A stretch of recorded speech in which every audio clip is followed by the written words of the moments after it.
Hello students, मैं आपको आज पढ़ाने जा रहा हूँ कॉम्बिनेशन ऑफ रजिस्टर। ठीक है, तो रजिस्टर का कॉम्बिनेशन हम लोग पढ़े जा रहे हैं। तो हम लोग को पता होना चाहिए कि पहले क्लास 10th में हम लोग पढ़े होंगे कि जब करंट इलेक्ट्रिसिटी क्लास 10th में थोड़ा सा पढ़े थे तो उसमें बहुत छोटे लेवल में पढ़ाया गया होगा कि कॉम्बिनेशन ऑफ रजिस्टर दो टाइप का होता है, एक पैरेलल और एक दूसरा क्या था, सीरीज।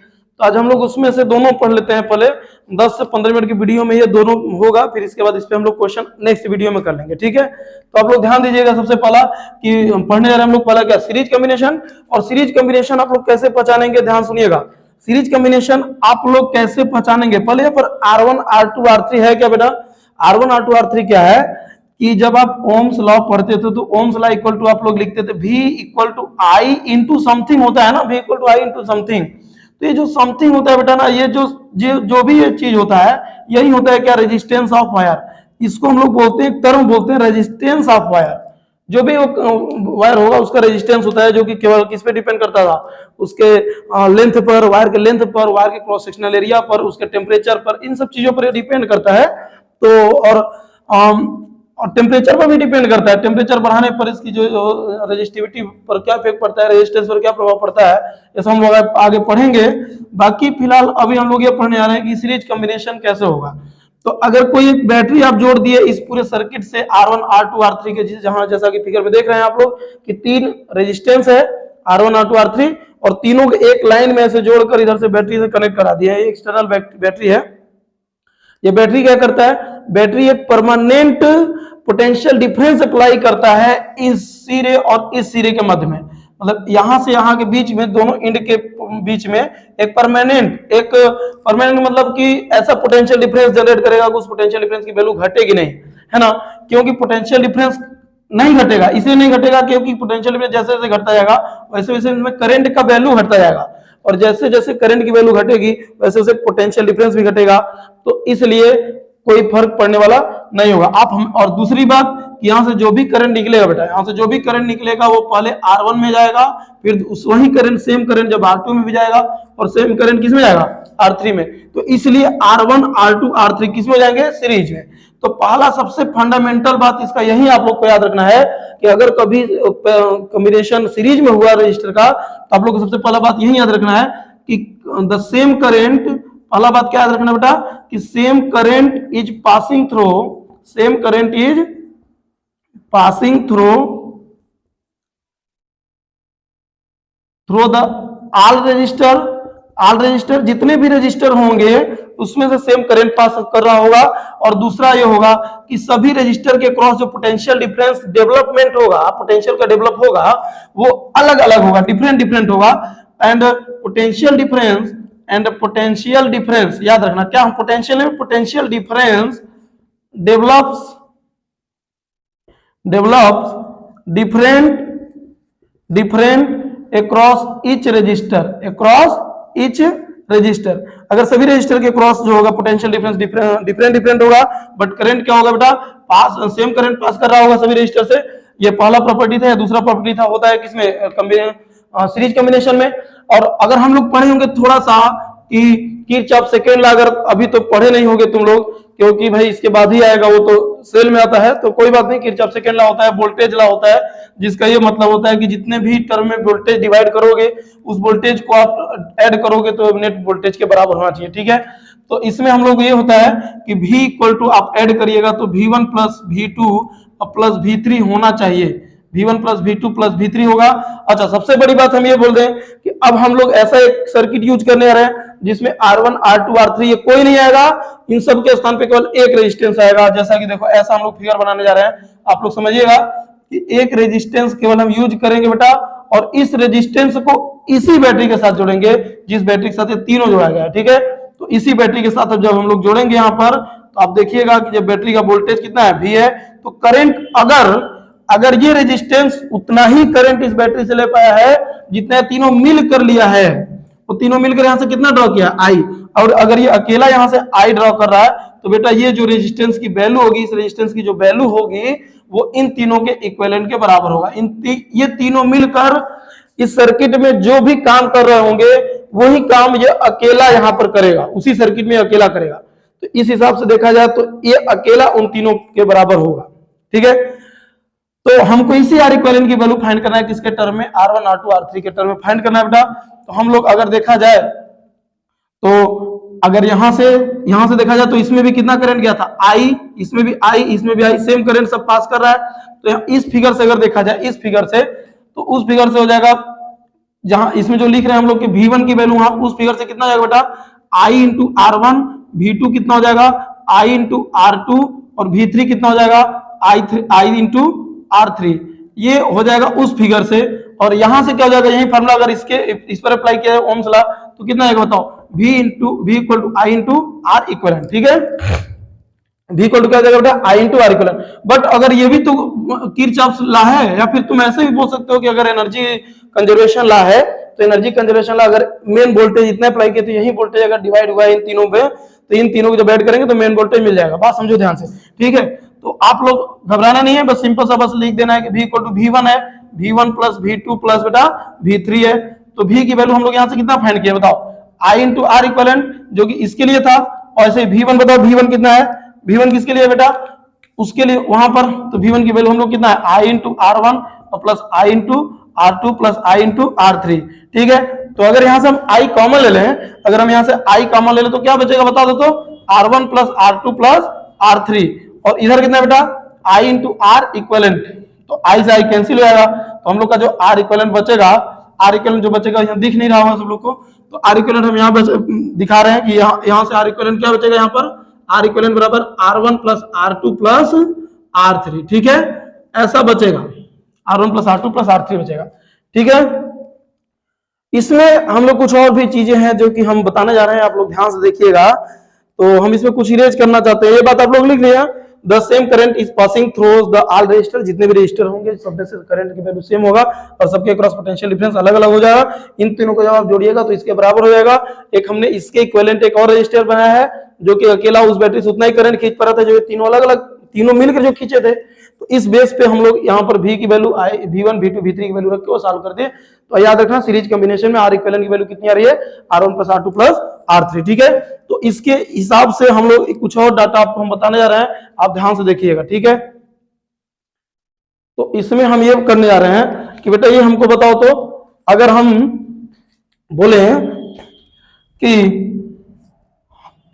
एग्जाम में पूछ दे तुमसे कि बताओ, मान लो ऐसा बोल दे कि जो पहला रेजिस्टेंस है R1, इसमें जो करंट गया है, करंट I1 है, इसमें I2 है, इसमें I3, हमको पता है सब सेम है, लेकिन एग्जाम में अगर बोले कि इसमें I1 गया, इसमें I2 गया, इसमें I3 गया, तो आप ये बताओ I1 is to I2 is to I3 का रेशियो क्या होगा। तो हम सिंपल सा लिख देना कितना, 1:1:1, क्योंकि सर करंट सब में सेम गया है। दूसरा आपसे ये पूछ सकता है कि वोल्टेज का रेशियो बताओ बेटा, तो voltage V1 is to V2 is to V3, इसका रेशियो क्या होगा। तो हम लोग को पता है क्या, सीरीज है, सीरीज में V1 इक्वल टू क्या लिखे थे यहाँ पर, याद करो, I1 R1 था, V2 क्या था, I2 R2। तो जब सबका रेशियो लेंगे तो आप कितना आएगा बेटा बता दो, R1 is to R2 is to R3। Voltage का रेशियो सेम रेशियो डिवाइड होगा, R1 रजिस्टर के रेशियो में डिवाइड होगा, याद रखना।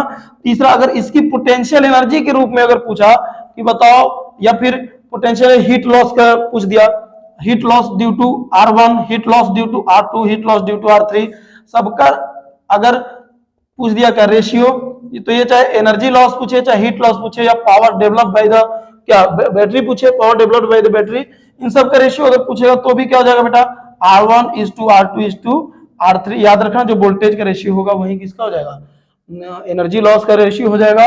और अगर आगे और भी अगर कुछ चीजें पूछे, मान लो बोल दे कि ठीक है, अगर ऐसे ही आइडेंटिकल रजिस्टर जोड़ दे, मान लो कि 1 2 3 तीन R के 3 रजिस्टर सीरीज में जोड़ दे, तो R इक्विवेलेंट की वैल्यू कितनी होगी, 3R। भाई R1 भी R हो गया, R2 भी R हो गया, R3 भी R हो गया, तो R plus R plus R 3R हो जाएगा। ऐसे ही 100 जोड़ देगा तो 100R हो जाएगा। तो हम क्यों ना ऐसे एक तरीका याद कर ले कि इफ अगर n resistance, if n identical resistance जोड़ देंगे, if n identical resistor is combined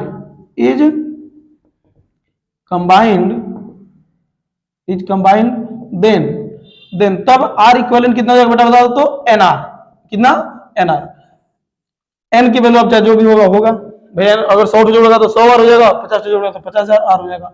अगला देखो बेटा, अगला अगर बात किया इसमें कि बोल दे, ऐसे क्वेश्चन दे दे कि एक 5 ओम रजिस्टर है, एक 10 ओम का रजिस्टर है और एक 15 ओम का रजिस्टर है, तो उनका जो आर इक्विवेलेंट आएगा वो कितना पॉसिबिलिटी क्या है कि क्या आ सकता है, तो उसमें आप पॉसिबिलिटी सॉल्व करके देख लीजिएगा, आंसर जो भी आएगा वो 15 ओम से भी अधिक बढ़ाएगा। बात समझ रहे हैं? 15 ओम से भी अधिक बढ़ाएगा। क्यों? क्योंकि अब अगर आप इसको 5 रखिएगा, इसको 10 रखिएगा, इसको 50 रखिएगा, तो पूरा मिलाकर 13 आ जाएगा, 30 आ रहा है।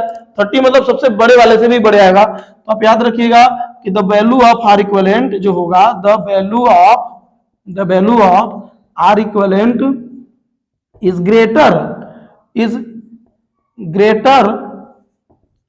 Then the greatest register.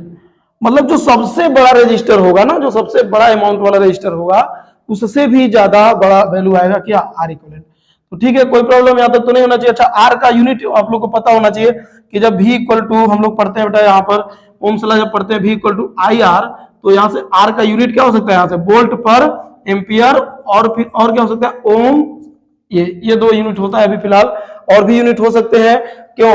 Volt को आप वर्ग में तोड़ सकते हैं, तो ये जूल में भी आ सकता है ना, जूल में भी आ सकता है, तो कोई दिक्कत नहीं है। लेकिन मेन इसका हमेशा यूज कौन होता है, ओम। और इसका सिंबल, शॉर्टकट में सिंबल इसका कैसे यूज करते हैं हम लोग, ऐसे। ठीक है, तो ये हो गया सीरीज कॉम्बिनेशन में जितनी जानकारी हमको देना था दे दी है, अपना देख लीजिएगा। इसके बाद हम लोग दूसरा पढ़ने वाले हैं क्या, पैरेलल कॉम्बिनेशन बेटा। ठीक है, पैरेलल कॉम्बिनेशन, तो सीरीज कॉम्बिनेशन हो चुका है, तो पैरेलल कॉम्बिनेशन अब हम लोग फिर से पढ़ेंगे। तो कॉम्बिनेशन में पैरेलल कॉम्बिनेशन शुरू करने आ रहा है बेटा, सब लोग ध्यान से देखिएगा। पैरेलल कॉम्बिनेशन में क्या होगा कि बहुत सारे रजिस्टर होंगे जिसकी वैल्यू डिफरेंट होगी। R1 होगा, और एक और रजिस्टर हम देख रहे हैं ऐसे ही एकदम टेढ़ा मेढ़ा, जिसकी वैल्यू कितनी होगी, R2 होगी। एक और रजिस्टर ले रहे हैं जिसका वैल्यू ऐसे ही कुछ, ऐसा निशान तो ऐसे ही होता है ना, ऐसे ही रहता है, टेढ़ा मेढ़ा ऐसे जिगजैग होता है, और ये R2 होता है, R3।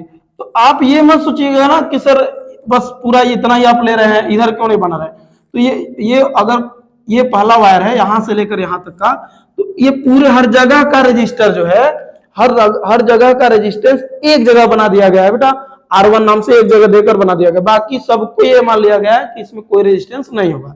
ऐसा कभी भी यूज होगा पूरे फिजिक्स में, ऐसा कभी भी वायर यूज होगा तो आप समझ लीजिएगा कि यहाँ का पोटेंशियल, यहाँ का पोटेंशियल, यहाँ का पोटेंशियल सब सेम है। जब तक कि आप इसको पार नहीं करिएगा तब तक पोटेंशियल चेंज नहीं होगा, ठीक है ना, या इसके आधे पर भी पहुंचेगा। जैसे इसमें मतलब प्रवेश करिएगा तो पोटेंशियल चेंज होने लगेगा। ऐसे ही यहां से यहां तक कोई पोटेंशियल चेंज नहीं होगा, लेकिन इसको जैसे इंटर करिएगा तो पोटेंशियल चेंज होने लगेगा। ऐसा आप समझिएगा कि ये पूरा जो R2 है ये पूरे वायर का रेजिस्टेंस को एक जगह दिखा दिया गया है, ठीक है। अब ये 3 वायर कैसे हम लोग खाली क्या ऐसा फिगर हो जाने से पैरेलल हो जाता है, ऐसा फिगर बन जाने से पैरेलल हो जाएगा रेजिस्टेंस, तो ये बिल्कुल सही नहीं बात है, ये सही नहीं है। पैरेलल कैसे हम लोग पहचानेंगे, पैरेलल रेजिस्टेंस तीनों वायर को जो बनाए हम इसको एक ऐसे बैटरी से जोड़ेंगे, ऐसे बैटरी से हम लोग कनेक्ट करेंगे एक्सटर्नल बैटरी से, जहां से निकलने वाली जो करंट होगी बेटा, ये करंट जैसे यहां पर पहुंचेगा वो तीनों रजिस्टर में डिवाइड हो सकता है अलग अलग रेशियो में। बात याद रखना, सीरीज और पैरेलल में ही फर्क होता है कि सीरीज में जितने भी रजिस्टर थे सब में सेम करंट गया था, और यहां पर इक्वल अलग अलग रेशियो में करंट डिवाइड होता है। तो इसमें मान लेते हैं जो करंट गया होगा वो करंट होगा I1, और इसमें जो करंट गया होगा वो I2, और इसमें करंट जो गया होगा I3। हम अपने मन से मान ले रहे हैं, आप लोग कुछ भी मान सकते हैं, इसमें I3 मान सकते हैं, इसमें कुछ भी मान सकते हैं, लेकिन हमने इसको R1 लिखा था पहले से, इसलिए इसमें हमने I1 मान लिया, इसको R2 लिखा था इसलिए R2 मान लिया, ठीक है। कोई यहाँ तक कंफ्यूजन नहीं होना चाहिए आप लोग को। तो ठीक है, हम लोग देखते हैं कि इसमें और क्या क्या बातें हम लोग सोच सकते हैं। तो हम लोग अच्छा देखते हैं कि पहला सबसे इंपॉर्टेंट बात, पहला जैसे उसमें हमने लिखा था कि करंट की वैल्यू सब में सेम होना चाहिए, सभी रजिस्टर में सेम होना चाहिए, किसमें, सीरीज में। तो इसमें आप लोग क्या बोलना चाहते हैं कुछ कि सभी रजिस्टर में सर करंट की वैल्यू अलग अलग होगी, करंट डिवाइड हो गया था, करंट की वैल्यू अलग अलग होगी। तो हम लिखेंगे द डिफरेंट करंट या द करंट पासेस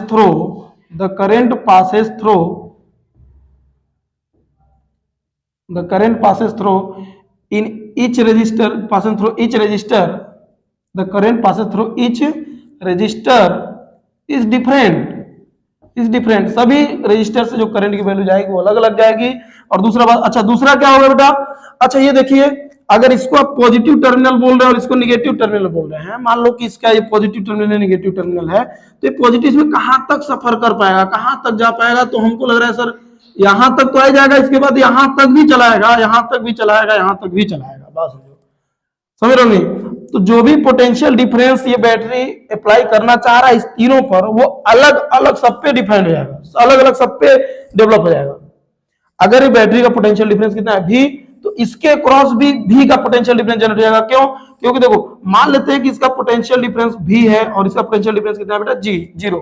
इसका पोटेंशियल डिफरेंस नहीं, पोटेंशियल इस बड़े वाले जो प्लेट है पॉजिटिव प्लेट, इसका पोटेंशियल हम लोग मान के चल रहे हैं कि V है और इसका कितना मान के चल रहा है बेटा 0। तो ये जो पॉजिटिव प्लेट है ना, इसका पोटेंशियल जो V है, ये देखो वायर पूरा वायर रेजिस्टेंस लेस है यहां तक पूरा, तो जहां तक रेजिस्टेंस में नहीं आएगा, जिसमें जहां तक वायर में रेजिस्टेंस नहीं आएगा, वायर स्मूथ आएगी, तो वहां तक ये भी जाएगा, वहां तक भी जाएगा, तो इसका मतलब भी यहां तक भी आ जाएगा।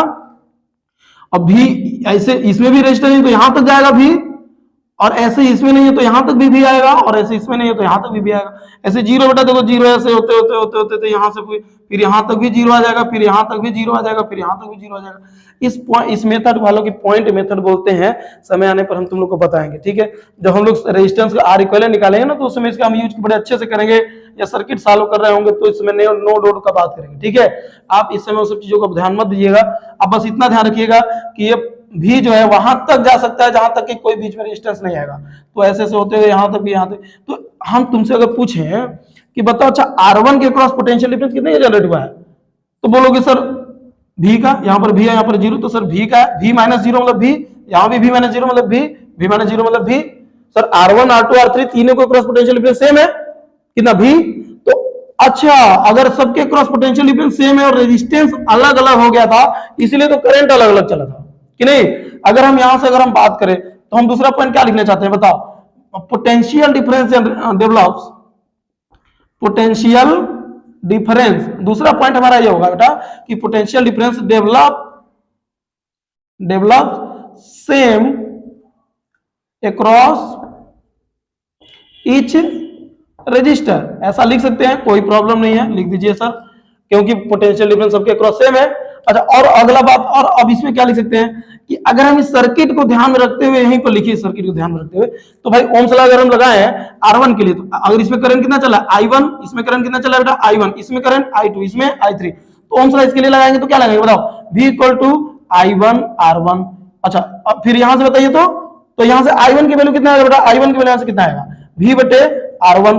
ऐसे सिमिलरली अगर हम देखा जाए तो I2 की वैल्यू कितनी आएगी V बटे R2, एंड I3 की वैल्यू कितना जाएगा बेटा V बटे R3। तो यहां से हमने I1 I2 I3 की वैल्यू निकाली है। अब हम अगर R इक्विवेलेंट की हम बात इसमें भी करें, जैसे उसमें हम किए थे, तो हम तीनों को हटाकर, तीनों रजिस्टर जोड़े थे, तीनों को हटाकर एक ऐसा रजिस्टर जोड़ दिए थे जो अकेले उस बैटरी से उतना ही करंट ले लिया था जितना वो तीनों मिल कर लिए थे, बस और नहीं। तो ऐसे ही अगर इन तीनों को हम यहां से हटाए हैं, इन तीनों को हटाएं, इन तीनों को हटाएं, और इन तीनों के स्थान पे बेटा अगर एक रेजिस्टेंस हम ऐसे ले लें, समझ रहे हो नहीं, एक रेजिस्टेंस ले ले जिसका वैल्यू कितना हो जाए R इक्विवेलेंट हम मान लें। क्यों R इक्विवेलेंट अभी नहीं मान रहे, केवल R मान रहे, ठीक है, समझना बात है।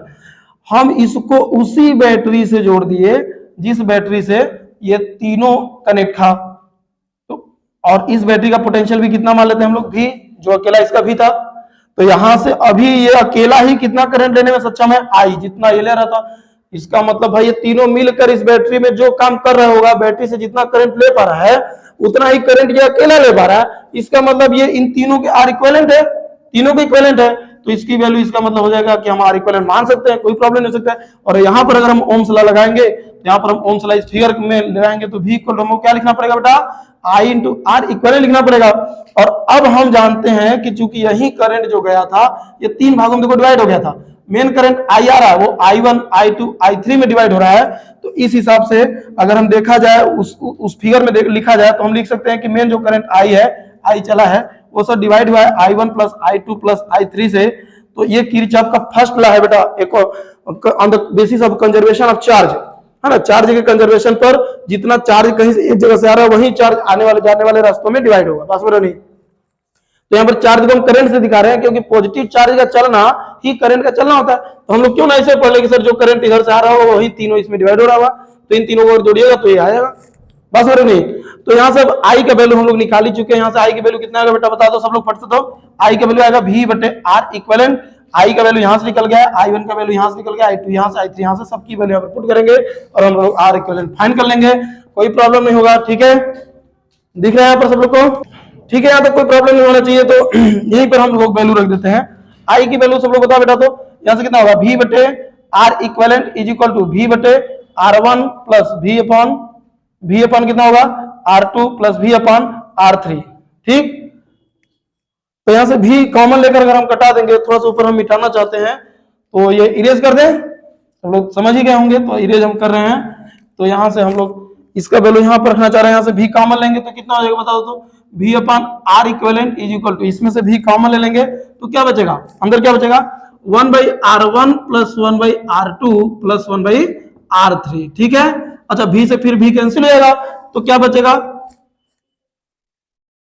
1/r equivalent is equal to क्या जाएगा बेटा, 1/r1 plus 1/r2 plus 1/r3। This is the result which found to be in parallel combination. ठीक है, और आप लोग ऐसे भी याद रख सकते हैं, कभी कभी ना क्वेश्चन में बड़ा मतलब याद करते समय बड़ा दिक्कत होता है, तो हम आपको बता दें कि सीरीज में जो आर इक्विवेलेंट तुम लोग फाइंड करते हो, सीरीज में याद रखना सीरीज की तरह जुड़ेगा। सीरीज मतलब सीरीज की तरह कैसे जुड़ेगा, जैसे r1 plus r2 plus r3, ये सीरीज ऐसे ही जुड़ जाएगा, सीरीज है ना, r1 प्लस r2 ऐसे याद रख लेंगे। और पैरेलल में पैरेलल जुड़ेगा, फिर ऐसे भी याद रख सकते हैं कि 1/r इसके पैरेलल प्लस 1/r इसके पैरेलल जुड़ेगा पैरेलल में, और सीरीज में एक सीरीज की तरह जुड़ेगा। ठीक है, तो इतना बात आप लोग को याद रहेगा, तो आगे चल के क्वेश्चन करने में हम लोग को बड़ा आसानी रहेगा। अच्छा, दूसरा फिगर आप लोग अच्छे समझ लीजिएगा, कैसे कैसे करंट सब में डिफरेंट गया था, वोल्टेज कैसे सेम अप्लाई हुआ था। अगला बात हम लोग ये समझने वाले हैं बेटा कि जो हम इसमें पढ़े थे कि सभी रजिस्टर के क्रॉस जो करंट गया था उसका रेशियो और वोल्टेज का रेशियो, ये सब भी देख लेते हैं थोड़ा सा, फिर आगे हम लोग बढ़ते हैं। ठीक है, तो इसमें करंट की रेशियो अगर हमसे पूछा I1:I2:I3, तो हम लोग इसमें रिवर्स रेशियो में डिवाइड होता है, याद रखिएगा आप लोग हमेशा, रिवर्स रेशियो में डिवाइड होगा करंट की वैल्यू, I1:I2:I3 की वैल्यू रिवर्स रेशियो में। अगर वोल्टेज का रेशियो पूछ दिया V1:V2:V3, तो ये बेटा 1:1:1 में होगा रेशियो में, क्यों, क्योंकि वोल्टेज सबके क्रॉस सेम हो गया था। बात समझ रहे नहीं तुम लोग? अच्छा, अगला बात देखो, अगर हमसे हीट लॉस का रेशियो उसमें जैसे पूछा था, इसमें हीट लॉस का रेशियो पूछ दे U1:U2:U3, तो हम लोग इसमें बेटा फिर वही 1 क्या R1:1/R2:1/R3, ये याद कर लेंगे, याद रहेगा ये सब चीजें। क्या रेशियो, करंट का रेशियो रिवर्स रेशियो, V1 का V2 का रेशियो सेम रेशियो होगा 1:1:1, और U1:U2:U3 का रेशियो बेटा 1/R1:1/R2:1/R3। ठीक है, अच्छा अगला अगर आपसे पूछा कि बताओ, अच्छा अगर n आइडेंटिकल रजिस्टर आप जोड़ रहे हो, n आइडेंटिकल रजिस्टर अगर आप जोड़ रहे हो सर्किट में, n आइडेंटिकल रजिस्टर, तो R इक्विवेलेंट की वैल्यू कितनी आएगी, तो उस समय बेटा याद रखना R इक्विवेलेंट की वैल्यू डायरेक्ट हम R/N लिख देंगे, डायरेक्ट R/N लिख देंगे अपना, आप लोग याद रखिएगा। जैसे कि 2 ओम के 3 रजिस्टर जोड़ दे, 2 के 3 रजिस्टर रख दें, तो R इक्विवेलेंट हो जाएगा 2/3। 5 होंगे, 5 रजिस्टर जोड़ दे पैरेलल में, तो आंसर होगा 5/5। समझे ना, ऐसे करके हम लोग R इक्विवेलेंट फाइंड कर लेंगे।